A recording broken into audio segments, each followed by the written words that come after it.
Welcome. Today I'm going to take you through a leg day. And today we're going to start things off with, the best pre-workout huge subs, code Just Lee, and some pre-workout Rice Krispies. So sucking down some of the pre-workout. So it's been quite a while since I made a training update. I think it was the Nationals whole prep series.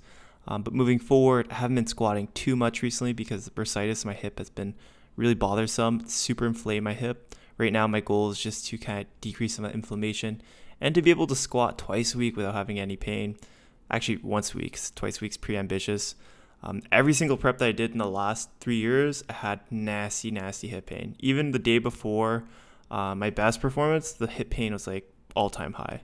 And I think it kind of comes with fatigue and training and really not addressing it head on by taking time off or not working with it by doing goofy-looking prehab exercise, kind of like these ones. Mind you, it's my first time doing it, so don't copy from doing this. I'm just doing this to kind of warm up the glutes, warm up the leg muscles, kind of get everything firing together. So yeah, I want to get back to squatting heavy weights. I want to get back to lifting heavy and get back to powerlifting. When I initially said that I want to stop training for powerlifting, it was mainly to address this injury that I had that's prolonged and to really train pain-free, because that's very important for myself. I don't care how strong I get. If I'm hurting, your quality of life outside the gym really deteriorates a lot. And so that's why I chose not to compete in powerlifting for the next 2 years. It might be shorter. I might compete like next year or even next 6 months.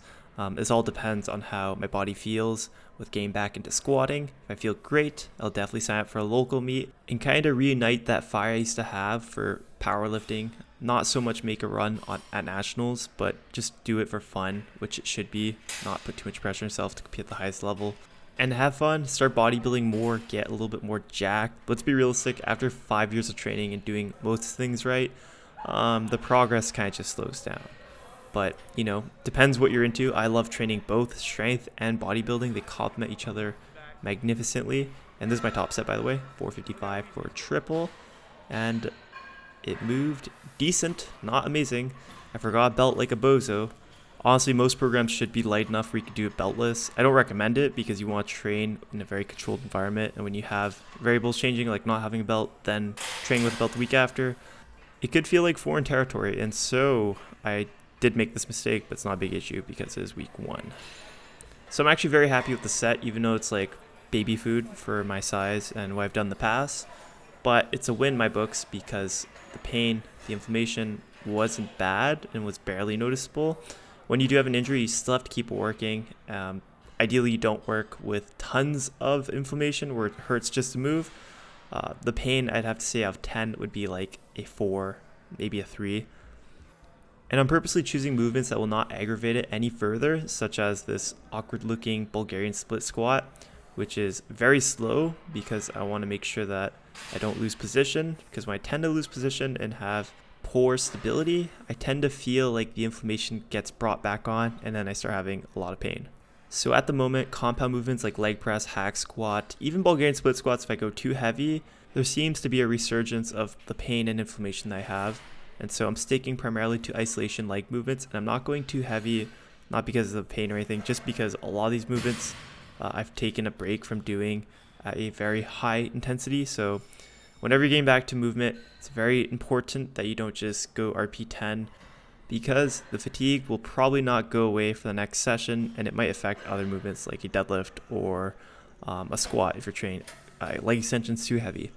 And so a lot of these movements look like RP6, and that's because, well, not this set. The set doesn't look RP6, but a lot of the sets do look like RP6 because I haven't done them in a while, and the goal is to promote adaptation with the littlest amount of stimulus and then kind of bring up that stimulus by going heavier with heavier loads later down the road when everything is starting to feel a little bit better and less foreign.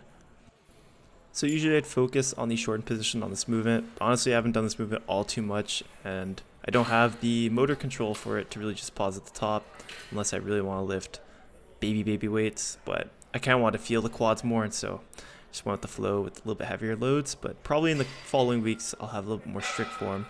This session was just kind of to grease the groove on everything and throw in some biceps, because I've been training biceps 3 times a week and I've been noticing a lot of size gain, so that's what that's for. But if you've been enjoying this type of video, you can like, subscribe, drop a comment.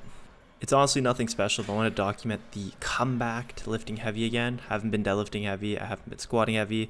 Benching, I kind of benched a little bit heavy, but this comeback is mostly for the lower body. And since most of my shorts are based on reaction videos, this will be a means to kind of still talk about my training without having to have it on the shorts, to document the progress and still keep you guys relevant with what's going on in my training. Also, coaching spots are opening up probably mid to late June if you're interested.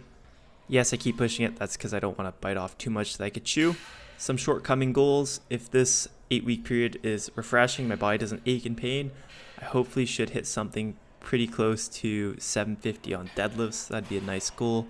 And around a 600 to 620 squat would be also pretty nice. While, of course, pushing hypertrophy goals and getting big as fuck.